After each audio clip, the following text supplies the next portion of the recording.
Reverendo Padre Ariel Luby, pari magpakailanman, maglilingkod ng buong puso at may paninindigan.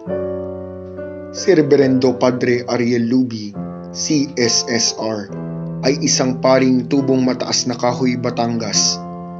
Siya ay inordinahang pari noong taong 1973 sa ika-24 na araw ng Hulyo.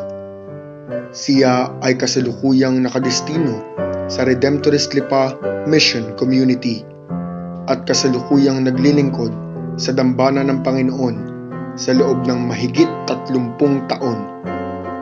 Siya ay anak ni Ginoo at Ginang Sinon Luby at Rafaela Luby. Lingkod ng Panginoon, tatakbungang kahoy noon hanggang ngayon.